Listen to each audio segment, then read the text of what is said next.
Hi friends, అందరికీ నమస్కారం. Friends, ఈ వీడియోలో ఆంధ్రప్రదేశ్ రాష్ట్ర వ్యాప్తంగా ఉన్నటువంటి రైతులందరికీ ఇప్పుడిప్పుడే ఊహించని మరో శుభవార్త అయితే వచ్చిందండి. రాష్ట్ర వ్యాప్తంగా ఉన్నటువంటి రైతుల ఖాతాలలోకి రీసెంట్లీ మన యొక్క రాష్ట్ర ప్రభుత్వం మరియు కేంద్ర ప్రభుత్వాలు రెండు కలిపి ఒక్కొక్క రైతు ఖాతాలోకి 7,000 రూపాయలైతే రీసెంట్లీ రిలీజ్ చేశారు. అన్నదాత సుఖీభవ పథకం కింద అర్హులందరికీ కూడా పడ్డాయి. అయితే ఇంకా చాలా మందికి అయితే డబ్బులైతే పడలేదు. సో ఎవరెవరికి పడలేదు, వీళ్ళు పడకుండా ఉన్నటువంటి వారందరూ కేవలం మీరు ఈ ఒక్క పని చేసుకుంటే మీ ఖాతాలోకి డబ్బులైతే వస్తాయి. సో ఆ ఒక్క పనేంటి క్లారిటీగా ఎక్స్‌ప్లెయిన్ చేస్తాను. అలాగే దీనితో పాటు మన యొక్క రాష్ట్ర వ్యాప్తంగా ఉన్నటువంటి 46.73 లక్షల మంది రైతులకు గాను మనకు ఇప్పుడు ₹1,00,000 వరకు రుణమాఫీ పైన ఊహించని శుభవార్త కూడా వచ్చింది. సో ఆ యొక్క అప్డేట్‌ని కూడా నేను మీకు ఈ వీడియోలో క్లారిటీగా అయితే ఎక్స్‌ప్లెయిన్ చేస్తాను. వీడియోని స్కిప్ చేయొద్దండి. స్టార్టింగ్ నుంచి ఎండింగ్ వరకు పూర్తిగా వీడియోని అయితే చూసేయండి.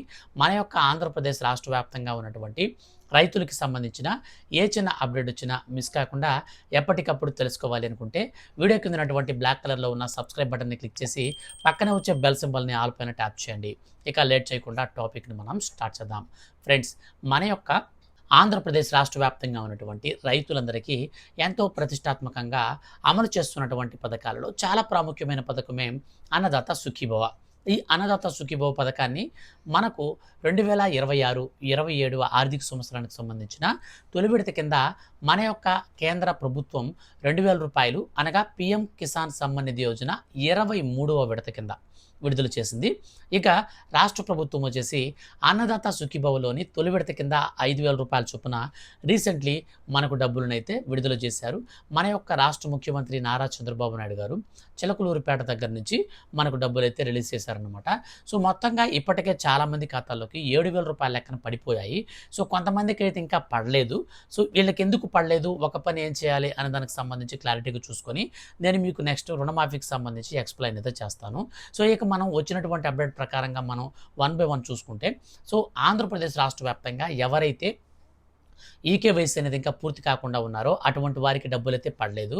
సో వాళ్ళు గనక ఇప్పుడు ఈకేవైసీ చేసుకుంటే 2 రోజుల్లో వాళ్ళ ఖాతాల్లోకి డబ్బులైతే వస్తాయి.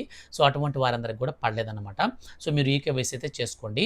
పీఎం కిసాన్ సమ్మాన్ నిధి పథకానికి సంబంధించిన రిజిస్ట్రేషన్‌కి మీరు కేవైసీ అయితే కంప్లీట్ చేసుకోండి.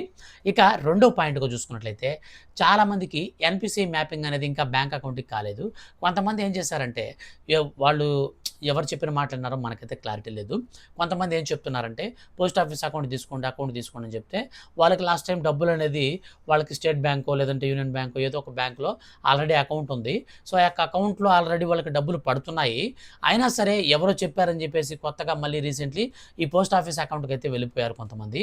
ఈ పోస్ట్ ఆఫీస్ అకౌంట్ అనేది తీసుకోవడం వల్ల ఈ ఎన్‌పిసిఐ మ్యాపింగ్ అనేది షిఫ్ట్ అయిపోయింది.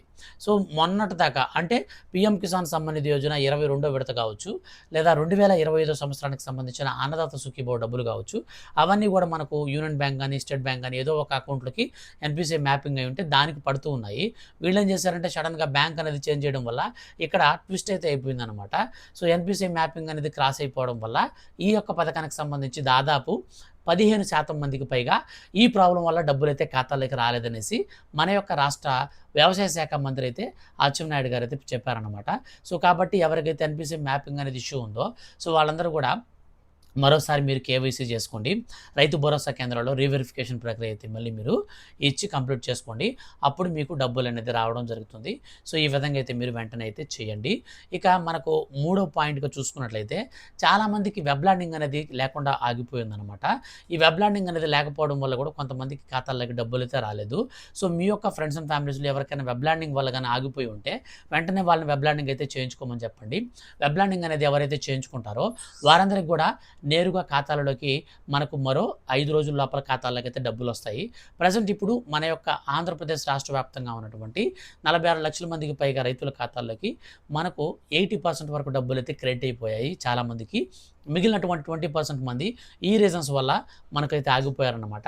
సో ఈ రీజన్స్ అన్నీ కూడా మీరు పర్టిక్యులర్‌గా క్లారిఫైగా మీరు నీట్‌గా గనక చేసుకుంటే ఆటోమేటిక్‌గా మీకు డబ్బులొస్తాయి. ఇన్‌కేస్ ఈ డబ్బులనేది ఆగిపోవడం వల్ల మీకు ఏవైనా సరే డౌట్స్ గనక మీకు రైజ్ అయితే మాత్రం ఖచ్చితంగా నేను మీకు ఈ యొక్క వీడియో పైన ఇక్కడ మీరు చూడొచ్చు నంబర్స్ అయితే ఇస్తాను, టోల్ ఫ్రీ నంబర్స్ అవి. సో వాటికి మీరు కాల్ చేసి ఈ యొక్క పథకానికి సంబంధించిన డీటెయిల్స్‌లో మీకు ఏమైనా మిస్ అయిపోయి ఉంటే ఖచ్చితంగా మీరు అడిగి తెలుసుకోవచ్చు. సో నేను కాల్ సెంటర్ నంబర్ కూడా ఇక్కడ ఇచ్చాను. సో దాని ద్వారా అయితే మీరు చెక్ చేసుకోండి. ఇక మనకు తర్వాత వచ్చేసి రుణమాఫీకి సంబంధించి వచ్చినటువంటి అప్డేట్ విషయానికి వస్తే, ముందుగా మీరు ఈ యొక్క అర్హుల స్టేటస్ అనేది చెక్ చేసుకోండి. డబ్బులు పడకపోతే మాత్రం అర్హుల స్టేటస్‌లో మీ పేరు గనక లేకపోతే మీకు అక్కడ రిమార్క్స్ దగ్గర గాని ఏదన్నా ఇష్యూస్ గాని ఉంటే అవి కామెంట్ సెక్షన్‌లో నోట్ చేస్తే నేను మీకు రిప్లై కూడా ఇస్తాను. ఇక మనకు లాస్ట్ అండ్ ఫైనల్‌గా రుణమాఫీకి సంబంధించి వచ్చినటువంటి అప్డేట్‌ని గనక మనం క్లారిటీగా చూస్తే, మన యొక్క దేశవ్యాప్తంగా ఈసారి ఎల్ నిలో ఈ యొక్క పర్యావరణ పరిస్థితి అనేది ఇప్పటికే స్టార్ట్ అయిపోయింది. ఈ యొక్క పరిస్థితి వల్ల దేశవ్యాప్తంగా ఈసారి కరువు వచ్చే అవకాశం ఉంటుంది. సో, సముద్రంలో ఉన్నటువంటి నీళ్ళన్నీ కూడా వేడెక్కి మనకు భూగర్భ జలాల శాతం మనకు తగ్గిపోతాయన్నమాట. భూమి మీద ఉండే నీళ్లు కూడా ఇంకిపోతాయి త్వరగా. సో, ఈసారి మనకు కరువు వచ్చే అవకాశం అయితే ఉంటుందని మన యొక్క భారత వాతావరణ విభాగం ఐఎండీ అయితే హెచ్చరికలు ప్రభుత్వానికి జారీ చేసింది. సో, వాతావరణానికి మాకు సంబంధం ఏందని మీరు అనుకోవచ్చు. ఇక్కడే మనకు ఒక పెద్ద ట్విస్ట్ అయితే ఉందన్నమాట. సో, మనకు ఈసారి రాబోయేటువంటి కరువు వల్ల రైతులు పంటలు బాగా పండించుకునే దానికి అవకాశం అయితే తగ్గుతుంది. అంటే పంట దిగుబడి అనేది తగ్గుతుంది. పంట దిగుబడి అనేది తగ్గినప్పుడు చాలా చాలా ఇష్యూస్ అయితే వస్తాయి. ఇప్పటికే మనకు యూరియా కొరత, పురుగుల మందుల కొరతలైతే మనకు నత్రజని ఎరువులు అనేటివి కూడా మనం బయట నుంచి దిగుమతి చేసుకుంటాము. సో, రైతులైతే అర్థమైపోతుంది మీకు ఈ వీడియో చూస్తున్నటువంటి వారందరికీ.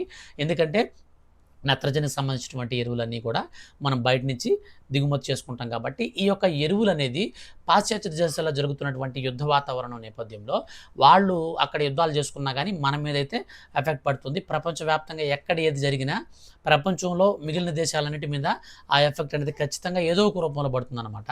సో, ఇప్పుడు మనకు ఎరువుల కొరత అనేది మనకు పడిందనమాట. ఈ యొక్క ఎరువుల కొరత కారణంగా రైతులు ఆర్థికంగా ఈసారి చాలా ఇబ్బందులు ఎదుర్కొనే అవకాశం అయితే ఉంటుంది. సో, అప్పుల బాధలు అనేది రైతులకు లేకుండా మన యొక్క కేంద్ర ప్రభుత్వం సూపర్ గుడ్ న్యూస్ అయితే ప్రకటించింది.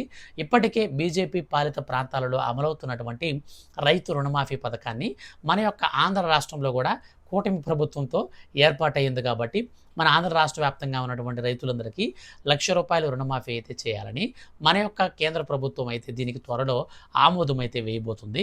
అయితే దీనికి సంబంధించి వచ్చినటువంటి అప్డేట్స్ ప్రకారం ఎవరైతే సకాలంలో రుణాలు తీసుకుని చెల్లిస్తూ ఉంటారో అటువంటి వారిని మాత్రమే ఎంపిక చేస్తారు.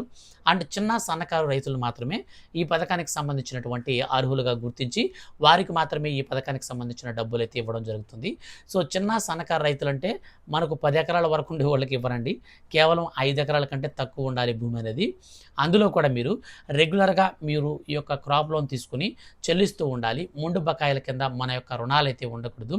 సకాలంలో తిరిగి చెల్లిస్తున్నటువంటి వారికి ఇస్తారు. ఇప్పుడు మీకు ఒక డౌట్ రావచ్చు, ఆల్రెడీ రీసెంట్గా నేను కొత్తగా రెన్యువల్ చేసుకున్నాను, మరి నాకు వస్తుందని.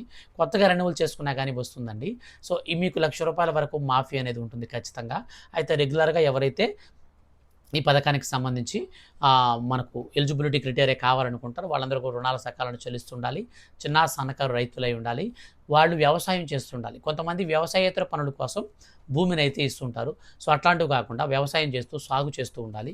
దీనిపైన మన యొక్క కేంద్ర ప్రభుత్వం పర్టికులర్గా మన యొక్క రాష్ట్ర వ్యాప్తంగా ఉన్నటువంటి ప్రజలందరికీ కూడా మనకు ఈ పీఎం కిసాన్ నిధులు సమ్మనిధి పథకానికి సంబంధించినటువంటి ఉన్నటువంటి రూల్స్ అన్నింటినీ కూడా ఇందులో కూడా మనకు అమలు చేసే అవకాశం అయితే ఉంటుంది.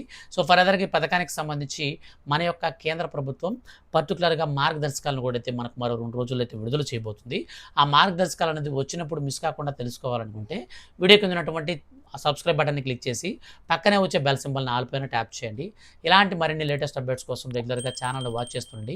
రుణమాఫీకి సంబంధించి ఏ చిన్న అప్డేట్ వచ్చినా ఖచ్చితంగా మన ఛానల్లో అందరికంటే ముందుగా వీడియో చేసి తెలియజేస్తూ ఉంటాను. కాబట్టి సబ్స్క్రైబ్ చేసుకోండి. వీడియోని మీ యొక్క ఫ్రెండ్స్ అండ్ ఫ్యామిలీస్ అందరికి కూడా షేర్ చేయండి. ఎవరైనా రుణాలు కనుక మానేసిన వారు ఉంటే వాళ్ళకి కూడా షేర్ చేయండి. ఈ రుణమాఫీ అనేది ఈసారి జరగబోతుంది కాబట్టి అందరూ కూడా ఖచ్చితంగా రుణాలని రెన్యువల్ చేసుకోండి. Thank you for watching.